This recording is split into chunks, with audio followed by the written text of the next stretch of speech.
que o nosso país ainda A gente não tem essa engatinha, cultura, né? A gente não tem essa cultura. Mas a gente tem que também começar a trabalhar um pouco mais sobre doações aqui no nosso país, porque se tu chegar com um projeto estabelecido, com ali quais são os objetivos, quem tu vai atender, quais são os bairros, aqui tá minha conta, sabe? Eu acho que vai funcionar, porque se tu for conversar com qualquer empresário, eles querem ajudar. Sim. E existe muito dinheiro por aí. Não tem... muita gente que quer ajudar e não sabe e não sabe por onde como. começar. Era isso que eu disse. O problema maior, muitas das vezes, é a falta de conhecimento. Tanto do contador quanto do empresário. Porque até hoje, né, eu lido com o empresário todo santo dia. Até hoje não teve um empresário que não está disposto a ajudar, só quer saber como, né? Eu diria para você que todas as empresas que eu tenho network ou que eu tenho uma entrada já realmente diária às vezes, todos eles estão só esperando como faz, né? Porque é muito simples, gente. Você vai substituir um valor que já sairia da sua conta para algo que você não sabe onde vai aplicar, né? Você está pagando o imposto, você não enxerga esse dinheiro. Você não vê essa aplicação. Pelo contrário, né? No nosso país, a gente é bitributado em tudo, porque você paga pedágio, você tem que ter um porteiro na sua casa, você paga escola particular, você paga convênio médico, quer dizer, você acaba não tendo, você não enxerga esse retorno dos impostos, né? E aí o empresário, ele não só vai ver a aplicação desse dinheiro quando vai, né, repassar para um COS, como ele vai poder, inclusive, fazer merchan, né? Fazer o marketing. Olha, eu sou um apoiador dessa casa. Eu ajudo pessoas com câncer a se tratarem gratuitamente. Pô, isso é para todo mundo quer. Ele vai ter 100% de dedução do imposto de renda dele, né? Ele vai ter enaltecer a empresa, enaltecer a imagem da empresa. Aquele dinheiro que ia lá para o governo federal, que não ia voltar, tá empregado do lado da empresa dele, ou pelo menos na cidade onde eles se encontram, na cidade vizinha, mas está próximo dele. E ele vai poder estar junto ali, né? Ele vai poder, por exemplo, daqui a pouco Fernanda vai dentro da empresa, faz uma palestra sobre saúde para os próprios funcionários dele. O empresário vai, arrasta os colaboradores junto, daqui a pouco a vizinhança ali, tá todo mundo ajudando, porque assim, um vai levando o outro, né? E eu tô falando aqui de imposto de renda de pessoa jurídica. Gente, nós temos o imposto de renda de pessoa física. A pessoa física hoje ela pode estar destinando 9%. Que é mais, então, que a pessoa jurídica. Que é mais que a pessoa jurídica, só que existem umas regras, né? Que daí eu nem vou estar citando aqui, mas tem a pessoa física. Daqui a pouco, dentro dessa empresa, o que ele está fazendo com a destinação do imposto de renda de pessoa física? Né? Que daí só as pessoas que fazem a declaração no modelo completo podem fazer. Existem duas regras, uma no momento da declaração do imposto de renda e uma dentro do ano fiscal. Mas é só orientação. Sem chegar dúvida, lá, é orientação. Ou seja, a gente pode ter destinações de pessoa física. E é muito grande o dinheiro que o pessoal não sabe que poderia estar destinando para o projeto. Por exemplo, pode pegar 6%, 3%, 7%, 3%, 4% para o esporte, 3% para a cultura, dentro do ano fiscal, a gente vai orientando. Mas existe hoje uma porcentagem de 9% pessoa física, 11% pessoa jurídica, dentro de várias leis, dentro do seu limite por lei, mas existe muita coisa que as empresas podem fazer. Eu falo, né, não é para puxar o saco, eu falo para todos as pessoas que convivem comigo, falei para a FIDIC, por exemplo, e para os outros meus clientes, parceiros, que eu vejo a Isosil hoje, do meu portfólio atual, né, dos clientes que eu faço visitas mensais, com maior potencial de crescimento. Era a Fardim até então. Ainda acho que a Fardim pode triplicar o faturamento também, mas vai chegar um momento que eu vejo um teto, porque não é só ela que tem esse doce, né? Não é só ela que fabrica doce de banana e o próprio doce tem um teto e tal. Mas eu vejo, no caso da Isosil, principalmente da Monoleve, que a gente vai falar um pouco mais agora, eu vejo que ainda está longe do teto, né? Eu consigo enxergar isso até por conta de ser algo bem inovador mesmo. E eu acho que vai ser algo que vai revolucionar uma área que não para, que é a construção civil, né? Uma área que não para no mundo todo. Eu fico imaginando, por exemplo, ali naquelas regiões do Oriente Médio, calor absurdo, você tem um produto que é térmico, né? Então, assim, ou seja, eu acho que o céu é o limite no caso da Monoleve, né? É um movimento que tá apenas no início, né? Então, é difícil até de prever. Eu tenho conversado com alguns parceiros de longa estrada já no mercado da construção civil, e quando eu apresento Monoleve para eles, apesar de toda a experiência que eles já têm de mercado, a gente começa a construir alguns cenários muito reais de construções, de possibilidades e tudo mais. E praticamente unânime, ao final de um papo de 1 hora de construção de ideias, eu falei, Johnny, isso vai ficar gravado esse dia aqui, que a gente não está conseguindo nem enxergar quais são as possibilidades.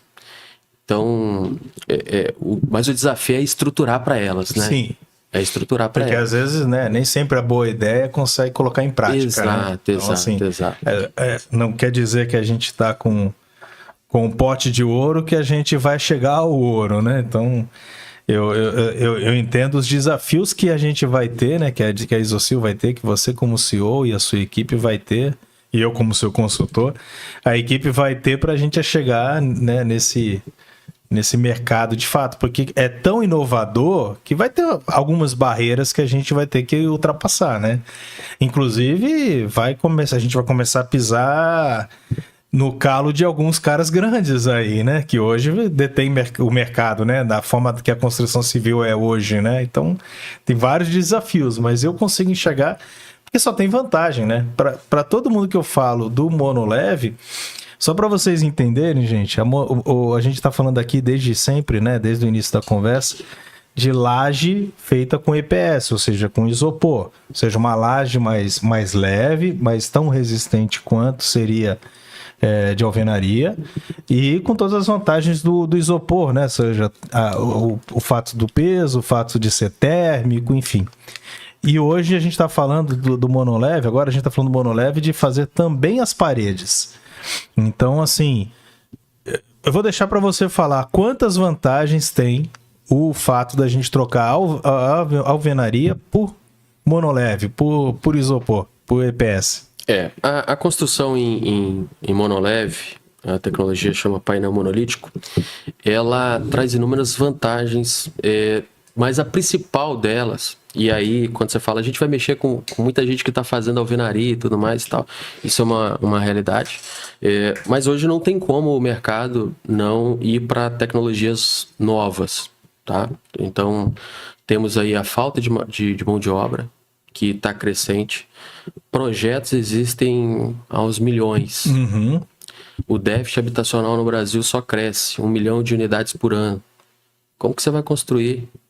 Tão rapidamente para atender essa demanda, colocando, né? uma lajotinha ali, a massinha, a lajotinha, a lajotinha.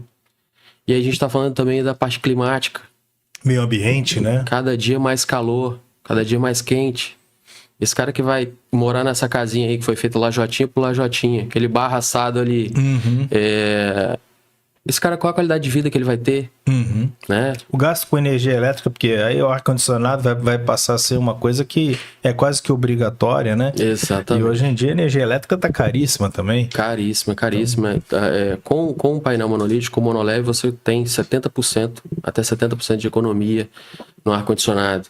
A gente está falando de uma construção muito mais rápida para ser construída, muito mais segura. Inclusive, na própria construção, você tem um ganho na questão de ambiente, que é a economia de água, né? Na própria construção, Exatamente. Durante a execução da fase do levante das paredes, você não usa água, né? Você monta os painéis. Então, você não tem o uso de água.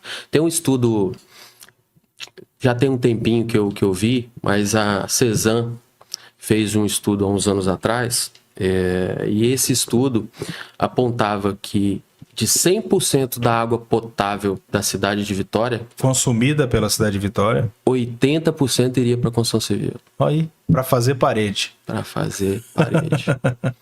Então, E você não vai gastar uma gota de água para levantar as paredes, levantar as paredes. Com a monoled. Exatamente, exatamente. De Brasil, ela é bem antiga aqui no Brasil. Eu não sabia. Então, 106 anos. Então a gente procura evoluir Mas nesse ela é sentido. americana, Goodyear? É, americana. Originalmente americana. Originalmente americana. E aí vem os desafios hoje, né? Principalmente com o mercado asiático, que vem detonando todos os setores, e o meu não é. Com certeza Não é diferente, né?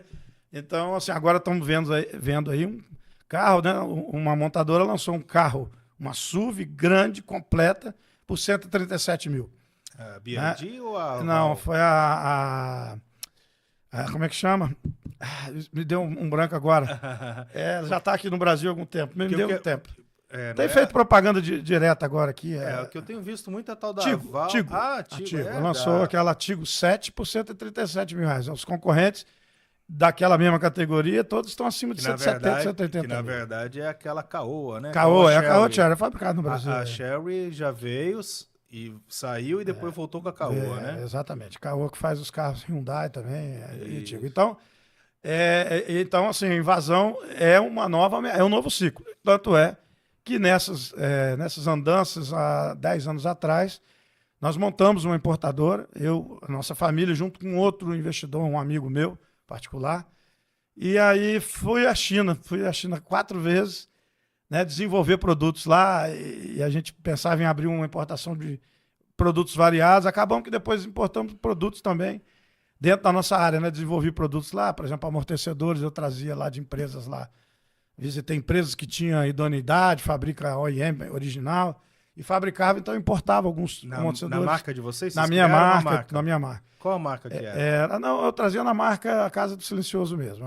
O amortecedor com o nome Casa do Silencioso? Isso, exatamente. Aí, depois o governo, também trouxemos quadriciclos, trouxemos uns alarmes modernos que te avisava na época, pelo seu celular e tudo, isso tudo foi evoluindo, hoje os carros quase já vêm já com isso. Uhum. E também o governo devagarzinho, por que não fomos muito adiante? Os produtos que a gente vendia para rodas de liga leve de carro, rodas especiais, o governo veio, tecnicamente, vinha através de metro, tudo vinha embarreirando.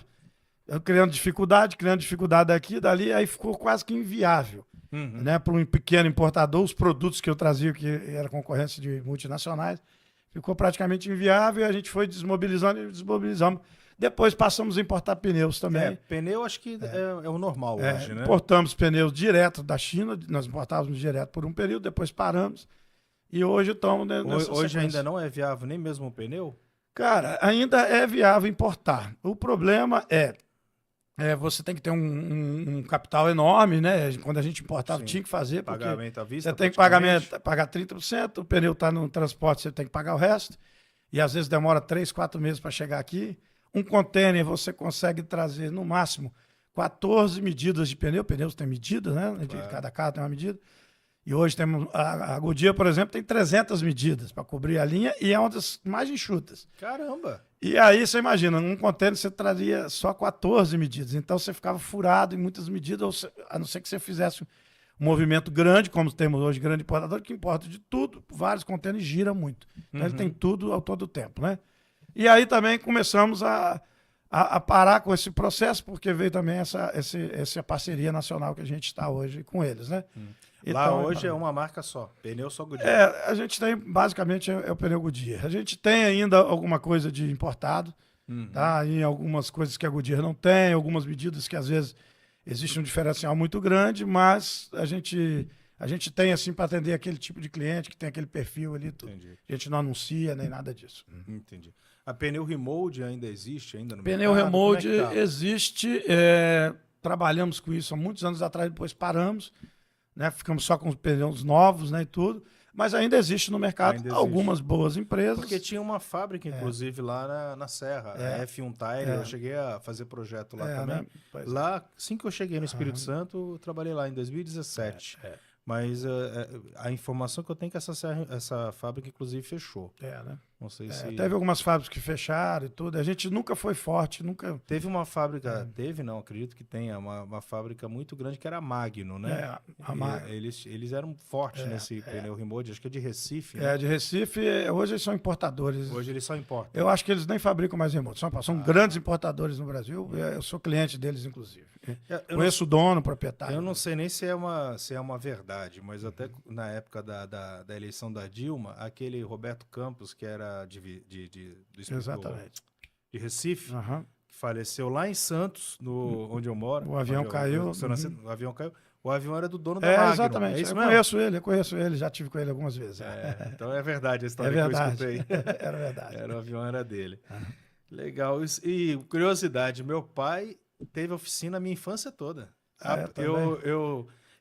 Quando eu tinha uns 11 anos, eu virei, né, da quinta série para a sexta série, né, no ensino fundamental, que hoje mudou tudo, eu não sei como é que funciona. Mudou a nomenclatura. Mas aí eu saí da tarde para manhã. Aí, depois que eu saía da escola de manhã, eu ia direto para a oficina do meu pai, porque não tinha ninguém em casa. Minha mãe trabalhando, minhas irmãs, eu tenho 2 irmãs mais novas na escola, eu ia para a oficina. Eu com 12, 13 anos, eu aprendi a trocar pastilha e... tinha pastilha já, mas era mais lona. Lona. Daqueles Kombi, Fusca, Brasília. Lona em alguns carros que não tem freio a disco ainda, vem com lona de freio. Então, assim, aprendi com meu pai. Nessa época eu já estava trocando pastilha de legal, freio. Não sabia, né? Então você tem um pouquinho de cheiro de graxa também. Mas faz tempo, hein? Eu tô falando com 12, 13 anos. Aí depois, eu lembro que meu pai foi ali na fase ali do colo para Fernando Henrique e tal. Meu pai ficou um pouco desgostoso ali da oficina e acabou vendendo. E aí ele passou a dar aula, né? Então meu pai se aposentou como professor.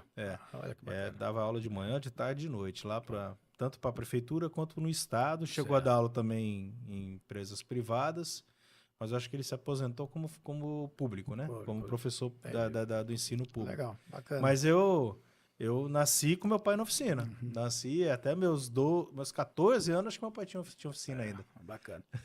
Então, mas a Casa Silencioso é isso. Hoje estamos com quase 90 colaboradores nessas 10 unidades, né? Procurando trabalhar da maneira mais enxuta possível. O mercado exige isso. Porque 90, estamos falando de uma média de 9 por loja. E nós temos ainda os mercados são muito diferentes, né? Companhias americanas já tentaram vir nesse segmento aqui. E às vezes não dá muito certo por causa da cultura, né? Por exemplo, o americano tem a cultura do agendamento, que ajuda muito, como é a cultura da própria concessionária, ajuda muito a administrar uma oficina quando é por agendamento. Claro. Né? Mas o brasileiro não tem essa cultura, ele quer entrar na primeira porta, ser atendido na hora. Então, às vezes você tem uma oficina ali que num momento ela não está operando 100%, e às vezes está operando em 150%, tem gente esperando e tudo. Então, essas questões culturais também a gente tenta mudar, exatamente. É o que eu faço, procuro fazer dentro do sindicato, ver se a gente consegue mudar essa cultura e tudo. Né? Os concessionários conseguem isso porque você é obrigado, às vezes, a ir lá por uma garantia. Até para não perder a garantia. Para não perder a garantia e tal, então faz por agendamento. A gente ainda não conseguiu implantar isso, mas é o Brasil. Sim, e a gente tem a nossa cara também, a gente sobrevive assim. E a casa... O empresário, às vezes ele abre um negócio, ele não se prepara antes, né? Fala assim, eu tô com um capital aqui, eu tenho um projeto, eu quero abrir um negócio. Mas, às vezes, o que acontece, o erro que a gente fala da gestão? Né? O cara tem o capital, às vezes, tem um pouco de conhecimento, mas não faz aquele preparo, aquele planejamento. O que adianta você ter o dinheiro na mão? Eu quero fazer isso, eu sei fazer isso. Aí você vai, investe aquele dinheiro, gasta o dinheiro no negócio, só que você não fez o planejamento. Até o seu trabalho mesmo é um trabalho que poderia ser feito anteriormente ao cara abrir a empresa. Sem dúvida. Então, se ele se prepara para isso, por que eu falo que... isso não sou eu que falo, o próprio Sebrae fala que mais da metade das microempresas que abrem no Brasil, elas fecham nos 2 primeiros anos. Por falta de conhecimento. Falta de gestão, falta de planejamento, falta de conhecimento, falta de um monte de coisa. Então, hoje, por que a gente vê empresas de sucesso logo de imediato, o cara já coloca? Porque antes de abrir, ele demorou lá 1 ano. Se preparando, planejando, estudando o mercado, estudando o produto. Já chega com o projeto detalhadinho aqui, ó. É isso que eu vou fazer. Então, isso dá certo. Sim. Quando o Sebrae fala que as empresas quebram, né, e realmente Muita gente abre o seu negócio e daqui a pouco ele está fechado. Há um tempo atrás eu escutei que 88% dos CNPJ são fechados até o 3º ano. 88%. É dessa forma, 2 anos, 3 anos, o cara está fechando, gastou o dinheiro à toa, não tem mais dinheiro, se endivida, Uhum. aí tem que pagar a dívida, gastou o que ele tinha, E mais o que ele não tinha. pegou mais no banco com a intenção do De negócio, manter o negócio. mas ele não se preparou antes. Então, isso é essencial. Todo bom gestor, a gente fala assim, o cara é empreendedor. O cara é empreendedor, ele tem a ideia, igual eu falo sempre essa questão. Você tem uma ideia, se você acha que ela é boa, você tem que botar ela em prática. Mas antes de botar em prática, você tem que fazer todo esse trabalho antes para executar. Eu chamo de visão e iniciativa. Sempre falo isso. Uhum. Eu já tive visões assim, você às vezes à noite, você está dormindo, você para, vem aquela coisa na sua cabeça, né? É um negócio bom. Mas antes, vamos planejar. Uhum. Vamos botar no papel, vamos fazer um mercado de uma entrevista, de uma pesquisa de mercado. Vamos fazer aquela parte burocrática toda antes para a gente ter a noção se o negócio é viável ou não. Aí depois você vai gastar seu dinheiro. Aí vem a questão das pessoas que herdam as empresas também. Acontece muito. Pode acontecer a mesma coisa.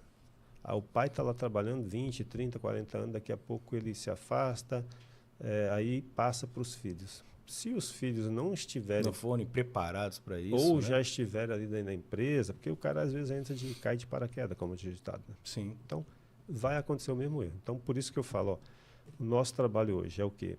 De orientar o cliente, passar informação útil e necessária para que ele possa seguir ali com sucesso. Eu sempre falo isso, igual eu falei com você, eu tenho empresas que estão comigo há 25 anos. Porque a gente tenta fazer esse trabalho para o cara, você tem que fazer isso. Se você não fizer, você está perdendo seu tempo e seu dinheiro. Isso, eu falo muito para meus clientes também. Então, não adianta não fazer. Eu já cheguei em empresa que o cara faz tudo, ele está aí comigo 25 anos, ele cresceu e se desenvolveu, ele está tendo lucro. E tem aquele cara que não quer fazer nada, simplesmente você vira as costas, ele não faz nada, o que acontece com ele? Nada. Ele vai para o mesmo caminho daqueles que vão quebrar por falta de gestão. Sim. E falta Se de... você fizer sempre as mesmas coisas, não vai ter resultados diferentes, né? Não vai. O Albert Einstein falou isso antes da Segunda Guerra Mundial, então é uma verdade absoluta.